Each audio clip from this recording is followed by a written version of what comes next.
Yo, what's up guys? It's CJax back with another video, and today we're going to be talking about something that's actually not that pleasant. Now, as we all know, Venom 3 is going to come out, I think, at the end of this year, 2024, or maybe even next year. But the problem with this is the fact that recently I saw a report on Reddit of a rumor that it's possible that Spider-Man 3, my favorite superhero movie ever, will be erased from the canon of the live-action Spider-Verse and Spider-Verse in general. Now, I'm going to go ahead and break down this rumor and also break down some plot elements that are supposed to be in Venom 3. So if you don't want any spoilers, any possible leaks or anything like that, go ahead and click off now. But I'm going to go ahead and get right into it, man, because this is some utter nonsense. The Sonyverse has been complete and utter garbage, and now they're trying to drag Spider-Man 3, an actual great superhero movie, and even the characters, Tobey Maguire, Spider-Man, etc., trying to drag this into the Sony mess. It's ridiculous, so let's go ahead and talk about it. First off, the report here, as you can see, in this movie, Spider-Man 3 will officially be erased from the live-action canon of Spider-Man movies. Topher Grace's Venom is going to show up in this movie, and events by the end of this movie are basically going to cause the new timeline to be created. Now, it's unclear whether this film will be dealing with multiversal or time travel, any of that stuff, but we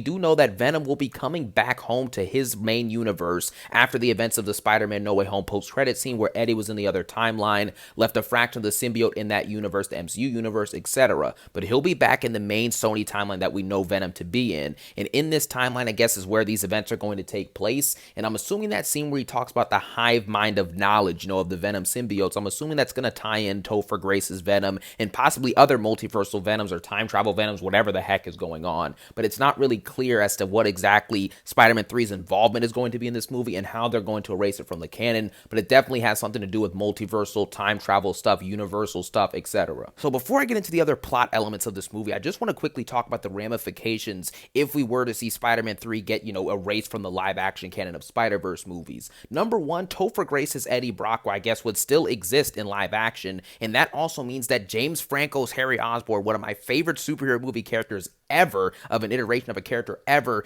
it's actually going to be true that he'll be back in the main universe and he'll be alive, because in Spider-Man 3, we know he died by sacrificing his life for Peter in a beautiful and epic comeback. And the same thing with Topher Grace. He tried to kind of sacrifice himself for the symbiote or get the symbiote back, and he died too. So now if this movie's not canon, doesn't it mean that both of these characters will be alive and will be well? Obviously, the stuff with James Franco going on, we're probably not going to see him as Harry Osborn in live action, but Topher Grace's Eddie Brock and possibly his Venom could still exist. And we also will be yet to see what would happen with Sandman. Now that there's no Venom to work with at the end, does that final battle even happen? Does he still continue to go after Spider-Man? We don't know what the events of Spider-Man 3 would be switched around as after the end of this movie. And another thing is that Tobey Maguire's Spider-Man wouldn't get the symbiote at all. So what exactly would he be doing if he never got the symbiote? And if all that hive mind knowledge in the Venom lore is erased, how does that affect, Tom Hardy's Venom in the main Sony universe? There's a lot of questions that would have to be answered, but those are just some of the ramifications that I thought of because of this rumor. And not many people know this, but Spider-Man 3 is actually my favorite superhero movie of all time.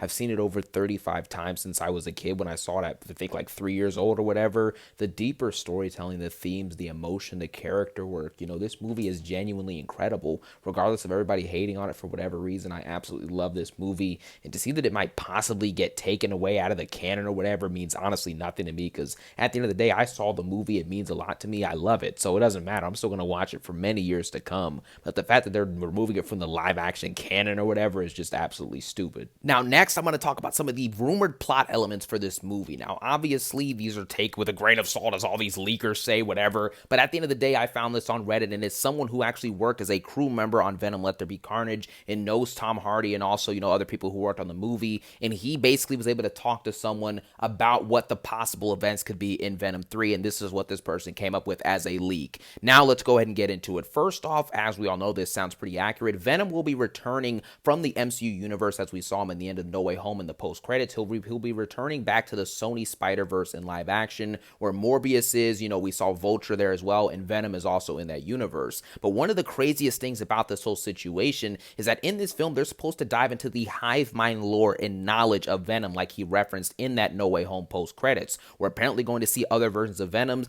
This is how we could see Topher Grace's Venom show up as well. But the biggest thing, arguably, in this entire plot leak is the fact that Andrew Garfield's Spider-Man, we will see him returning back to whatever universe he's in his main universe. We don't know if Topher Grace, Tom Hardy, Venom, Morbius, all these characters are going to be in his main universe. I assume they will be, but at the end of the day, we're going to see Andrew Garfield's Spider-Man return back to his main universe in this film after the events of No Way Home, where obviously he teamed up with Tobey and Tom to take down the Sinister Five. But arguably the biggest thing in this entire leak is the fact that Andrew Garfield's Spider-Man will be returning back from the No Way Home MCU universe and coming back to the main Sony Spider-Verse. Now, it's unsure whether this will be his universe or not, but the leak does say that when he gets to the new universe, he will basically say the lines or say something on the lines of, "This is not my universe." He will realize that and understand it, and therefore, I guess the rest of the movie will be about possibly getting Andrew back to his correct timeline that we know from TASM 1 and 2, or he'll just be in this new timeline where there's possibly Morbius, Tom Hardy Venom, even Topher Grace Venom, and also Vulture, Michael Keaton's Vulture, and maybe some other villains along the way. As this movie continues, apparently Andrew's Spider-Man and Tom Hardy's Venom will apparently make up, and basically cooler heads will prevail, and they may end up working together in this movie, but it is also possible that they could be attacking each other and have that big action scene that we've been wanting to see pretty much since 2007, which was the last time that we saw Spider-Man and Venom fight each other in live action. But as this movie continues, it's said that we will see Andrew Garfield's Spider-Man and Tom Hardy's Venom actually work together to defeat Toxin and other symbiotes that have spawned from Carnage after the events of Venom 2, and also spawned from Toxin throughout the events of this movie. It could be kind of similar to Spider-Man 2, the video game, in which we saw Miles and Peter have to work together to take out multiple different types of symbiotes throughout the city. And overall, this could end up being epic, but I could see how this also could end up being rushed in an absolute clutter mess by the end of it. And by the end of this movie, pretty much Toxin is going to become a hero, similar to what Sandman kind of did in Spider-Man 3. Not a full-blown hero, but not a bad guy either. They're kind of just there, they do good most of the time. But he's basically going to lead Venom and Andrew Garfield's Spider-Man down an alleyway, and they're going to be chasing a monster down this alleyway, and that monster is going to be revealed to be Jared Leto's Morbius, which we saw obviously in 2022 with the movie, and that will basically be the post-credit scene of Venom 3, setting up that Andrew will still have foes in this reality, and he'll continue to interact with Venom,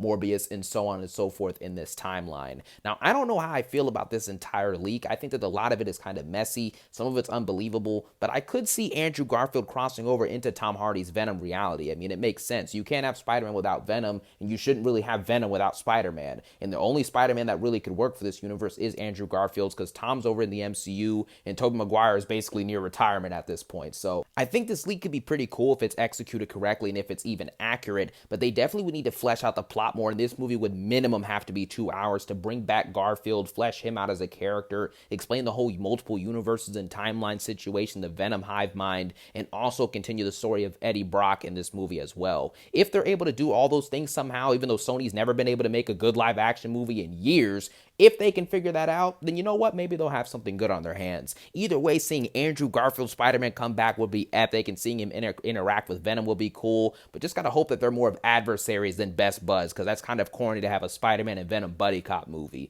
But you never know. Sony's been a mess for years, so we'll just have to wait and see. But those are some plot elements, some leaked plot elements, rumored plot elements. Take it with a grain of salt, dude, as most people would say, but those are some rumored plot elements for Venom 3. Let me know what you think of the leaks, and as always, have a great day.